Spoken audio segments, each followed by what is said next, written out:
Eh bien, après avoir écouté attentivement, je l'espère, les débats de ce séminaire aujourd'hui, je vais vous proposer une histoire. Je vais vous raconter une histoire.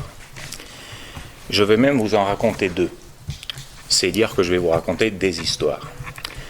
Alors, premièrement, hier dans le train, en arrivant, j'étais assis face à un monsieur et à son fils, un petit garçon de 5-6 ans qui n'arrêtait pas de poser des questions. Et à un moment, il pose la question à son père, « Papa, pourquoi c'est grand un éléphant ?» Je trouve que la question était très intelligente. Le papa, manifestement, l'était beaucoup moins. Il a répondu un peu à côté, il a raconté n'importe quoi, il a rapidement changé de sujet. Moi aussi, je préfère changer de sujet immédiatement. Et ce que je retiens en fait de cette scène, pour en fait articuler mes préoccupations actuelles au thème de ce séminaire, c'est la pertinente naïveté des questions enfantines. Et donc, laissons les éléphants de côté. Moi, ma question à moi, c'est est-ce qu'une totalité, c'est beaucoup ? Améliorons la formulation. Est-ce l'ensemble de beaucoup de choses ? Ne serait-il pas en fait pertinent de considérer la totalité comme un ensemble exclusif de petites choses, quelque chose comme un cloisonnement, une forme de cloisonnement dans du mesquin et qui s'oppose en fait à l'expérience du monde, du dehors, du monde ouvert.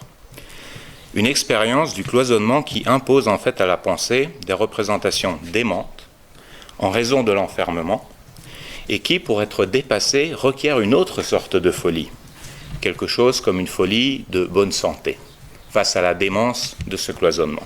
Voilà la question que je vous propose d'explorer à travers une anecdote qui sera un petit peu plus complexe que l'histoire des éléphants, grands ou petits, et qui nous arrive d'Europe de l'Est et qui concerne un poète et écrivain hongrois qui s'appelle György Faludi. Faludi, F-A-L-U-D-Y. Le poète et écrivain György Faludi quitte son pays, la Hongrie, en 1938. Faludi a 26 ans, en cette année fatidique qui voit l'Autriche annexée par le Troisième Reich et la signature des accords de Munich. 1938, grand cru des relations internationales. Il devient manifeste que l'expansion du régime nazi vers l'Est n'est pas près de s'arrêter. Faludi décide d'émigrer afin de ne pas se retrouver enrôlé dans une armée hongroise alliée de l'Allemagne nazie. Qui plus est, il s'agit là d'un intellectuel dont les convictions politiques se portent à gauche. Il publie de surcroît des satires sur les fascistes, ce qui, vu la situation géopolitique, esquissait ainsi que l'état politique de la Hongrie à l'époque, ultra-réactionnaire et pro-nazi, ne constitue pas à proprement parler une assurance vitale pour ce poète qui est par ailleurs un essayiste engagé et un traducteur plutôt original de Villon, pour vous situer le personnage. Et Faludi est d'origine juive. Et cela fait 10 mois, je répète 10 mois qu'il est marié et il n'en peut plus. 10 mois et il lui faut fuir à tout prix. Il le mentionne parmi les 7 ou 8 raisons de son émigration dès les premières pages de sa très volumineuse autobiographie dont sera tirée l'anecdote que je vous proposerai. Oui, c'était la toute première raison. 1938, relations internationales, Allemagne nazie, tout ça, oui, mais j'étais marié, donc il fallait absolument. Bon, il lui faut fuir à tout prix. Il émigre d'abord à Paris, puis fuit vers le sud de la France pour s'aventurer ensuite au Maroc. Il s'embarque pour les États-Unis, il va à New York, il collabore à une revue hongroise dissidente, il intègre l'armée américaine, il se retrouve dans l'Indiana. De Budapest à New York en passant par Paris et le désert maghrébin, c'est l'aventure, la vie au grand air, l'expérience du monde, l'expérience du dehors. En 1946, Faludi décide de rentrer en Hongrie. Bon nombre d'intellectuels de gauche et d'hommes de lettres divers ayant émigré dans l'entre-deux-guerres en font autant. En fait, dans l'espoir que la Hongrie saura se reconstruire sur des bases, disons, social-démocrates, sous le signe de la liberté et non dans l'orbite de Moscou. Certains restent, d'autres repartent sans trop tarder, puisqu'il devient rapidement clair que le pays est en train de basculer d'un totalitarisme dans l'autre. de la terreur des croix fléchées, donc les nazis hongrois, dans la terreur de des communistes locaux et de leur police secrète. Faludi, lui, rentre et ne repart pas.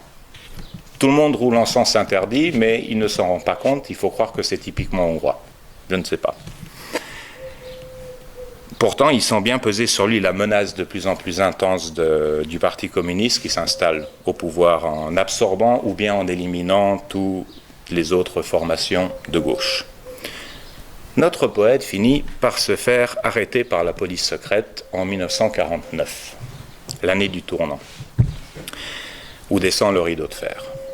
Incarcéré, injustement condamné pour espionnage, il se fait déporter dans un camp de travail forcé, le goulag hongrois, l'équivalent du goulag hongrois. Libéré 4 ans plus tard dans la première vague d'amnistie à la suite de la mort de Staline, il quittera de nouveau la Hongrie en 1956, au moment de l'insurrection hongroise. Dans cette nouvelle échappée, il vivra entre autres au Royaume-Uni et au Canada. Une fois de plus, le grand air, après le pire décloisonnement, à nouveau l'expérience du monde du dehors. Voilà pour le personnage et sa biographie. L'anecdote est tirée donc de son autobiographie, qui est rédigée en 1961-62, et qui relate les événements de la première émigration, donc de 1938, jusqu'en 1953, jusqu'à sa libération du camp de concentration en Hongrie. Ça s'intitule « Les beaux jours de l'enfer ». Un témoignage en fait sur les camps staliniens publié 10 ans avant l'archipel du Goulag de Solzhenitsyn. Nous sommes en 1949. Faludi est incarcéré dans les sous-sols tristement célèbre du QG de la police secrète hongroise, et qui avait été en fait le QG des croix fléchées, juste avant. C'est un concept. L'adresse de ce bâtiment est un véritable concept. On exige de lui des aveux confirmant des accusations montées de toutes pièces, suivant lesquelles il aurait collaboré avec les services secrets français. Au cours de son émigration, il rentre d'Occident, il est plus que louche. Lors d'un énième interrogatoire, Faludi décide, entre guillemets, d'avouer comment il s'est fait enrôler par le réseau d'espionnage à Paris. L'officier lui demande des noms. Qui avez-vous rencontré à Paris? Faludi répond, 2 agents. Décrivez-les, dit l'officier. Le premier, détaille Faludi, était un homme, je cite, haut de front, au visage ovale, il semblait alcoolique, était de taille moyenne, il avait l'air rêveur. Son nom, avoue le poète, le capitaine Arthur Rimbaud. Et l'autre, dit l'officier, s'impatiente l'officier. Faludi, un homme plus âgé, courbé, au visage bouffi, trapu avec une barbe blanche, d'une apparence aimable. Son nom, le colonel Paul Verlaine. Faludi tente de détailler davantage la description des agents, ce à quoi l'officier finit par rétorquer « Pas la peine de faire les présentations. Nous connaissons très bien et suivons de très près l'activité du capitaine Rimbaud et du colonel Verlaine. » C'est tant mieux pour vous. Fin de l'anecdote. À première vue, nous avons là, face à un régime totalitaire, un fou. À y regarder de plus près, cependant, nous avons là une mise en scène, quelque peu fantaisiste, je reviendrai là-dessus, du totalitarisme et du dissident, d'un corps idéologique écervelé d'un côté et de l'individu cultivé de l'autre. De ce corps idéologique, l'officier n'est qu'un représentant impulsif, mais automatique même dans ses impulsions, comme dans sa vulgarité inculte. Faludi l'appelle ventre poilu, parce qu'il a le ventre poilu qui sort comme ça de sous sa chemise. Bref, pour la mise en scène, pour qu'il ait un nom dans la scène recréée dans l'autobiographie, donc un peu comme chez les Schtroumpfs, si vous voulez. Il n'a pas de personnalité, l'officier, il a juste soit un trait de caractère, soit un signe physique. Ben voilà, lui, il a le ventre poilu. Et face à lui, face à ça, donc, un individu qui se présente comme fou, mais la folie de celui qui n'a plus rien à perdre, c'est ainsi que c'est présenté, je n'ai plus rien à perdre, je vais dénoncer à Arthur Rimbaud et Paul Verlaine, tant pis pour moi. Mais celui qui n'a plus rien à perdre, la folie de celui qui n'a plus rien à perdre devient ici synonyme de personnalité, de culture et d'expérience du dehors. Car en effet, cette mise en scène change les rôles. Qui c'est qui est enfermé en réalité? Sinon l'officier, dans l'exécution d'ordres émanant d'un ensemble total et clos qu'on a appeler le château, finalement. Il ne connaît rien du dehors, il ne connaît rien du monde. C'est ce que dit la mise en scène, il ne connaît rien de la poésie française, ni de rien d'autre. Quant au poète, en dénonçant Rimbaud et Verlaine, il perce en fait ce petit monde trop plein, saturé d'idéologie. Donc la question, qui donc est fou dans cette mise en scène? Bon, détaillons un petit peu la chose. Si l'anecdote avec officier hongrois, colonel Verlaine et capitaine Rimbaud présente l'avantage de tourner en ridicule la police secrète communiste, elle nous invite néanmoins à interroger notre sens des réalités. Pensez-y.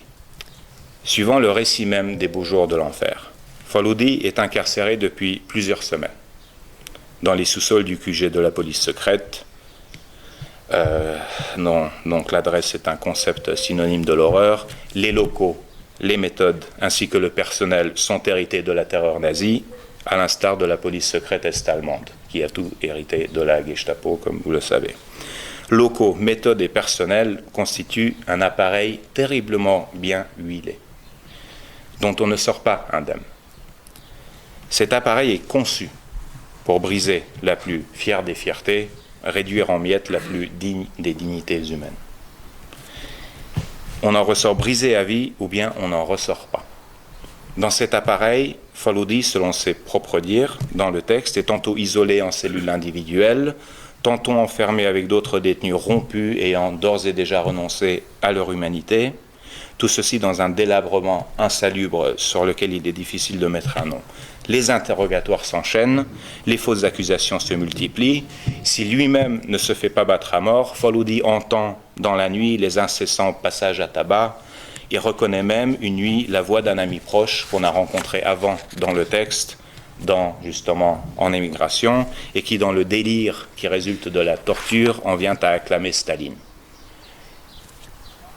Il est humainement quasi impossible que Faludi, après des semaines passées dans cet appareil, ait fait de l'humour lors d'un interrogatoire. C'est humainement quasi impossible. Il est loin d'être fou, cependant. Il affabule dans son récit pour tourner en ridicule l'appareil, mais aussi pour en faire comprendre les rouages. Son ami qui acclame Staline, lui, est devenu dément dans le cloisonnement totalitaire. Il y est enfermé, ne voit plus rien du dehors. La totalité de sa réalité, c'est ce sous-sol inhumain du QG de la police secrète. Il n'y a plus rien d'autre. Ce n'est plus un ensemble de techniques et de méthodes. Il s'agit d'une totalité. C'est plus qu'un ensemble, c'est une totalité. Il n'y a plus rien au-delà. Et c'est justement dans ce type de cloisonnement qu'on en vient à être dément et acclamer Staline, par exemple, lorsqu'on est en 1949. Le poète, lui, affabule, mais ce n'est certainement pas pour tromper son lecteur. Si le lecteur est attentif, il lira entre les lignes que l'affabulation permet en fait à Faludi d'échapper au cloisonnement total qu'il décrit. Faludi ne passe pas sous silence le fait que c'était abominable dans le sous-sol. Il fait de l'humour, mais justement, entre les lignes, ce qu'on lit, c'est qu'il a bien traversé cet horrible labyrinthe. L'affabulation n'est pas là pour en faire un héros face au totalitarisme, mais bien une victime du totalitarisme qui a réussi à s'en sortir, qui a réussi à se sortir de ce cloisonnement, de cette errance. L'errance. Si Faludi avait raconté fidèlement aux faits ce qui s'était passé, qu'est-ce que ça aurait donné ? Qu'est-ce qui aurait pu éventuellement correspondre à une restitution des faits et des événements? L'errance du détenu dans le sous-sol, l'enchaînement sans fin des interrogatoires, et le fait d'être jeté d'une cellule dans une autre, tantôt individuelle, tantôt collective. La trame de l'errance, donc, qui s'est effectivement déroulé dans ces sous-sols, cela aurait été le terne enchaînement de tableaux décrits sans mise en scène, justement, sans mise en scène, sans histoire, et que le sujet aurait traversé en butant à chaque fois contre le mur imposé par l'appareil. Encore une cellule, encore un interrogatoire, encore les mêmes questions et accusations, à chaque fois un mur. D'où l'idée que c'est bien dans un labyrinthe que l'on erre, et non pas dehors, non pas dans l'infini. Ce n'est plus le cas du juif errant ou de son équivalent marin, le Hollandais volant, qui erre dans le monde infini, trop ouvert, en dehors de toute communauté.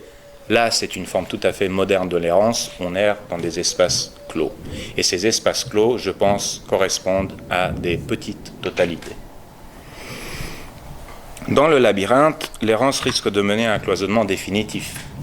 Et l'œuvre de Faloudi est là pour nous signaler qu'il y a quelque chose dans la narration, dans le fait de raconter l'histoire, de raconter des histoires, sans dissimuler l'histoire originale, qui permet d'y échapper. Quel est en fait l'élément commun au trajet, au labyrinthe et à la réclusion? Le fait de s'y devoir prendre avec des murs dans ce cloisonnement. Des murs, ou pour le dire avec un terme au sens plus large et plus riche, des frontières. Le mur étant une frontière physique des plus simples, et le labyrinthe étant un réseau de murs. Autrement dit, un monde hostile de frontières. En l'occurrence, les émigrés exilés est-européens du XXe siècle, sur lesquels je travaille, donc Faloudi, se déplacent et s'orientent au cours du XXe siècle dans un monde de frontières, un monde européen de frontières, au sein duquel se crée, après la Seconde Guerre mondiale, comme vous le savez, le bloc de l'Est. La frontière est un point de passage, une éventuelle promesse d'échapper, passer la frontière, retrouver la liberté, se retrouver dehors, du dedans vers le dehors. Les frontières structurent cependant un réseau où les promesses du dehors se perdent dans les labyrinthes du contrôle et de l'administration. Enfin, ce sont des frontières psychologiques qui font que la pensée perd sa trame et se referme sur soi. C'est la pensée qui finit par se cloisonner dans une errance, d'où la démence. Je vous propose d'observer brièvement, en compagnie des contemporains de Faloudi, ces différents types de frontières et voir comment, en fait, cela nous adresse un message suivant la façon dont nos questionnements les plus actuels, les plus urgents se formulent. Les frontières, au sens premier, sont avant tout physiques et externes. Les frontières, encore et toujours, note l'écrivain hongrois également, Sándor Márai, dans son journal en 1951. Il voyage en Europe, il a déjà immigré, il a quitté la Hongrie quelques années auparavant, et constate au sujet des frontières externes, donc les frontières physiques, la chose suivante.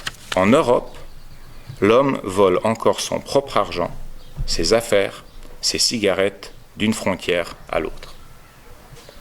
Il est question des frontières physiques entre pays européens et de l'Ouest désormais. Mais ce qui retient l'attention de l'écrivain est le rapport entre frontières et bassesse morale. Les frontières constitueraient ainsi le symbole des échanges humains en tant qu'escroquerie. Elles seraient non pas point de passage légal, mais au contraire véritable condition de la contrebande. On n'installerait pas des frontières pour contrer la contrebande, mais pratiquement pour la rendre possible. Cette idée nous permet en fait de mettre sans dessus-dessous la question de la légalité des flux migratoires aujourd'hui. Question: sont-ce les réfugiés qui transgressent la loi en franchissant nos frontières? Nos frontières ne servent-elles pas par hasard à nous assurer de l'illégalité des flux?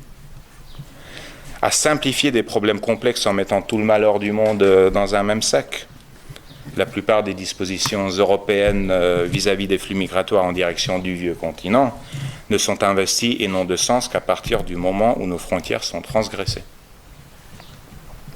Frontex, en un sens, ce n'est pas autre chose. Voici un problème européen. Nous volons nos propres affaires et nous sommes trop éloignés des expériences du manque et de la carence pour nous rendre compte que c'est là du vol. Une frontière sépare les circulants légaux des transgresseurs, de nos jours, les frontières de l'Europe serviraient ainsi à nous faire croire que nous n'avons jamais été des transgresseurs, nous autres Européens. Bon, je repose la question, qui est fou ici?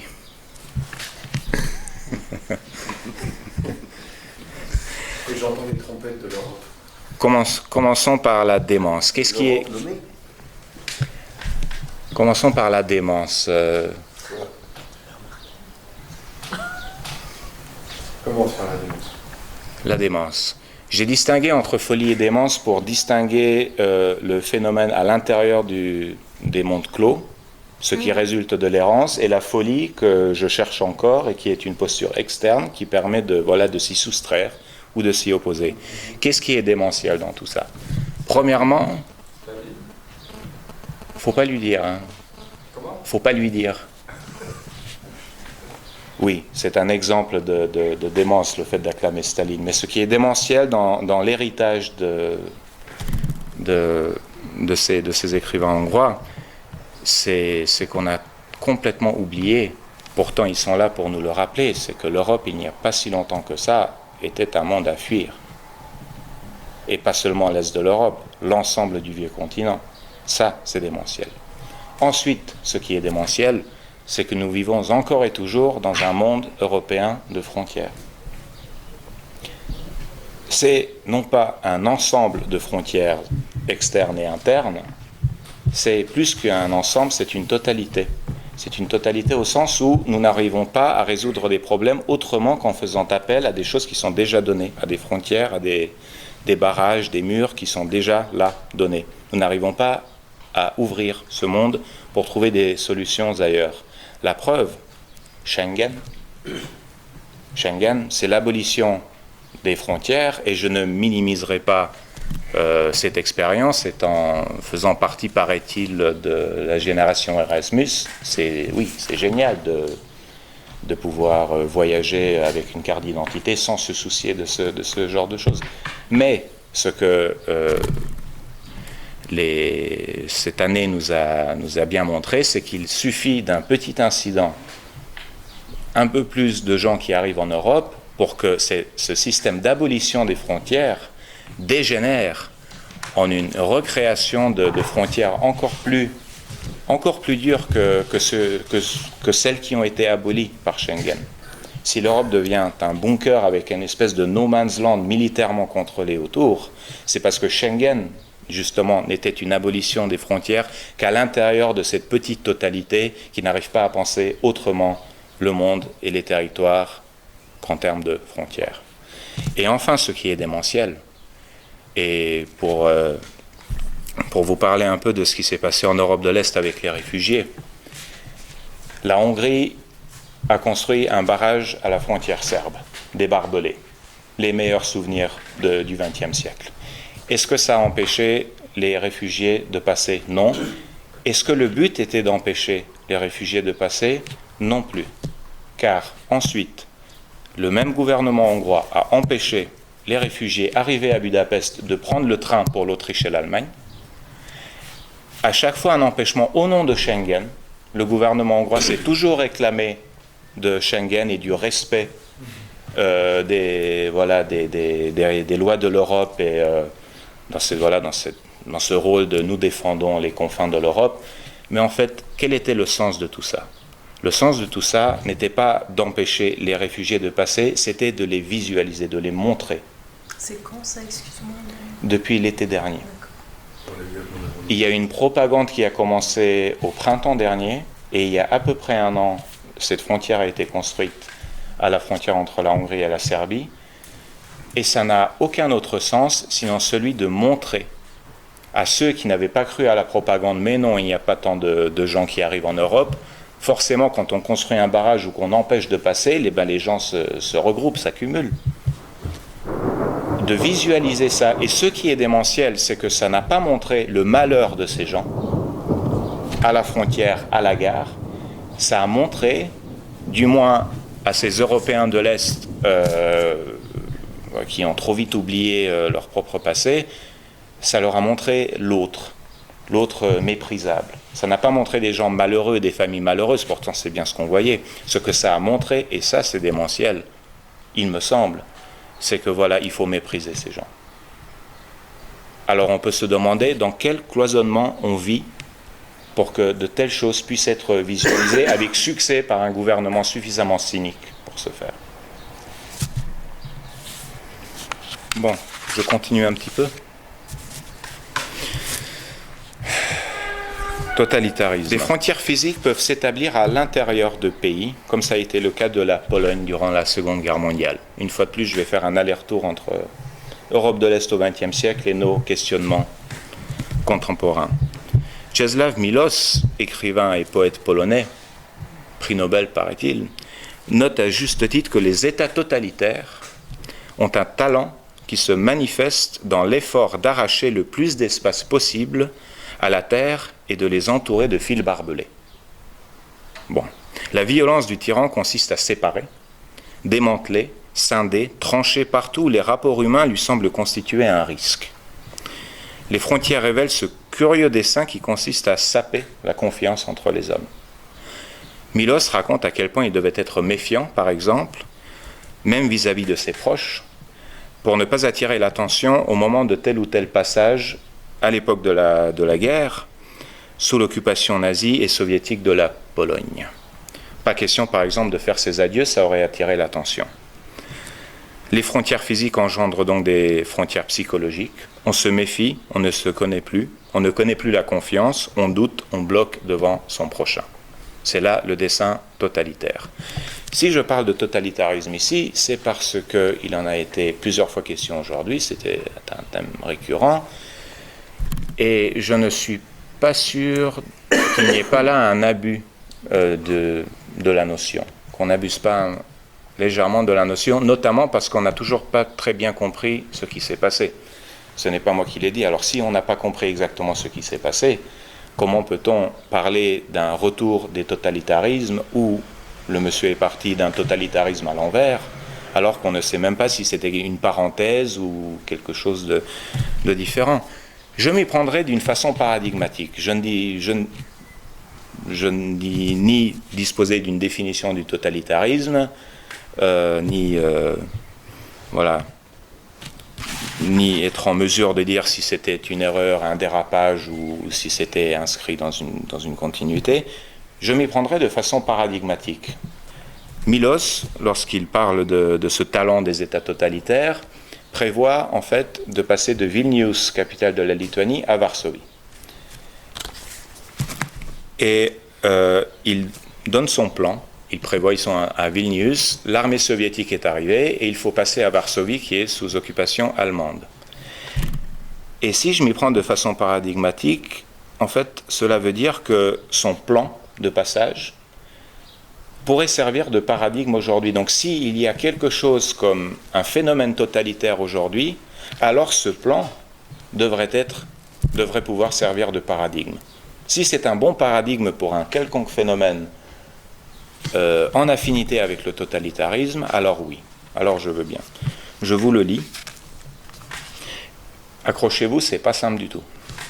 Le plus simple eût été d'aller tout droit en Prusse orientale. Mais là, ignorant les lieux et incapables de nous faire passer pour des indigènes, nous serions vite tombés entre les mains des nazis. La seule zone indiquée semblait être le district polonais serré entre la Lituanie et la Prusse orientale et maintenant incorporé au Reich. À supposer que nous franchissions ainsi la frontière germano-soviétique, touchons du bois, nous traverserions ce district pour aboutir à l'ancienne frontière, toujours maintenue, entre la Pologne et la Prusse orientale. Ayant pénétré en Prusse orientale, nous franchirions au sud-ouest une troisième frontière, celle qui sépare cette province des anciens territoires polonais devenus partie du Reich. Enfin, le passage d'une quatrième frontière et dernière frontière nous amènerait dans le gouvernement général, c'est-à-dire dans le protectorat allemand contenant Varsovie et Cracovie. Bon, j'espère que ce n'est pas un paradigme pour quoi que ce soit aujourd'hui. Mais si il y a quelque chose de totalitaire, une manifestation totalitaire aujourd'hui en Europe ou en Occident, ça devrait ressembler à quelque chose comme ça. métaphoriquement, vraiment en sens d'une affinité paradigmatique. Donc, lorsqu'on bute, pour revenir au cloisonnement maintenant, et à l'errance dans le cloisonnement, lorsqu'on bute sans cesse contre des murs, on devient errant. Lorsqu'on bute sans cesse contre les mêmes murs, c'est notre histoire qui se démantèle. À entendre les paroles des rescapés de la Méditerranée, fosse commune, mer plus cloisonnée, entre terre que jamais, on peut se demander si l'on a encore affaire à des récits. Vous avez pris ce bateau? Oui. Il y avait 30 passes maximum? Oui. Vous êtes entré dedans à 80? Oui. Il était abîmé le bateau? Oui. Vous le saviez d'avance? Oui. Et vous avez pris la mer? Oui. Oui. Vu du dehors, ça n'a aucun sens. Ce qui est démentiel, c'est qu'à l'intérieur, ça a une logique très ferme. L'histoire de ces gens, les choix qu'ils font, ça a un sens de l'intérieur. Vu de l'extérieur, ça n'a aucun sens, c'est démentiel. Mais de l'intérieur, c'est très très logique, d'où une forme de démence. Il y a toute une série de cloisonnements errants moins extrêmes, quotidiens. J'ai donné l'exemple de la Méditerranée, il est extrême, il est actuel, mais il est extrême, et il y en a d'autres qui sont beaucoup plus quotidiens. Ce sont des questions vraiment ouvertes. Qu'est-ce qu'être pauvre de nos jours? Pauvre, pas misérable, pauvre. Vivre dans la précarité, sinon le fait de se retrouver bloqué sans cesse devant les frontières de l'administration. Le mur des guichets, toujours les mêmes. À chaque fois, toujours les mêmes. Lorsqu'on se fait, autre exemple, lorsqu'on se fait contrôler 5 fois par jour au faciès par les forces de l'ordre. Curieux garde-frontières, ceux-là. On bute 5 fois contre le même mur et la journée n'a plus de sens. Il n'y a plus rien à raconter, sinon 5 fois de suite la même chose. Or, cela ne révèle plus de l'événementiel. Une addiction répond à ce même schéma. On touche toujours la même limite, seulement toujours un peu plus bas. On erre d'un guichet l'autre, d'un policier l'autre, d'une chopine l'autre, ou d'un attentat l'autre, si ce sont les attentats qui forment la petite totalité close de notre monde. Au mieux, pouvons-nous encore raconter une journée, comme Ivan Yanisovitch dans le petit récit de Solzhenitsyn, puisque nos journées sont devenues interchangeables. Alors, que faire? Comme disait l'autre, Illich. Que faire? Revenons-en à Faludi pour conclure, car je vous dois un aveu. Dans les beaux jours de l'enfer, il n'a jamais été question de capitaine Rimbaud et de colonel Verlaine. Faludi n'était pas accusé, n'a jamais été accusé de travailler pour les services secrets français, et nulle part les noms de Rimbaud et de Verlaine n'apparaissent. J'ai inventé. Dans les beaux jours de l'enfer, Faludi est accusé d'avoir travaillé pour les services secrets américains, et ce sont les noms du capitaine Edgar Allan Poe et du colonel Walt Whitman qu'il dénonce à la police. Donc je n'ai pas tout à fait inventé non plus, pas plus que lui en tout cas. Ce que j'ai fait, c'est que j'ai déplacé sensiblement le point de distinction entre raconter l'histoire et raconter des histoires. Bon. Et je terminerai maintenant sur une notion qui fait le lien avec la folie. Qui est donc ce fou que je cherche depuis le début et qui s'oppose à l'errance des cloisonnements de petite totalité? Eh bien, s'il est fou, alors ça se soigne. Mais qui va le soigner, sinon lui-même? Il faut que celui qui s'oppose à ce genre de cloisonnement, à ce genre de petite totalité, devienne son propre patient. Être son propre patient. Faire preuve de patience, en 3 points de conclusion. Être patient, premièrement, pour ne pas trop déplacer la ligne, le point de distinction entre raconter l'histoire et raconter des histoires. Faludi, à Paris, l'armée allemande vient d'envahir la France, tout le monde est en train de fuir, et Faludi dit « J'attendrai le tout dernier moment, quand le gros de la panique sera passé, et je filerai par la porte du sud pendant que les Allemands entreraient par celle du nord. En attendant, je pris la résolution, raconte-t-il, de ne plus y penser, et je m'installai pour écrire le poème sur la langue hongroise qui me tourmentait depuis des semaines. » Il fait preuve de patience. Voilà. C'est une belle image de la patience pour justement, pour affabuler, parce que là aussi il y va de l'affabulation, mais tout en indiquant entre les lignes qu'il y a bel et bien un labyrinthe, il faut se poser, il ne faut pas trop se précipiter, justement pour que ce point de distinction dont j'ai parlé ne glisse pas trop. Patience ensuite des gens qui lisent ou des gens qui écoutent. Si je déplace trop le point de distinction, si on ne sent plus qu'il y a eu l'expérience d'un labyrinthe, qu'il y a eu l'expérience de je me suis perdu dans un labyrinthe pour pouvoir en sortir, les gens autour de moi vont perdre patience. Et patience, enfin, en ce sens de être le patient, être son propre patient, qu'est-ce que ça veut dire ? C'est ne pas être victime des petites totalités. Je ne suis pas d'accord, il n'est pas vrai qu'on est soit rien, soit une totalité. Si on est un artiste, on a la patience au sens de je suis suffisamment patient pour jouir de la plénitude du monde, qui est toujours une expérience partielle, ce n'est jamais la totalité. On n'en prend que des parties, on les configure suivant des trames narratives dont nous sommes les artistes. Je vous remercie de votre patience.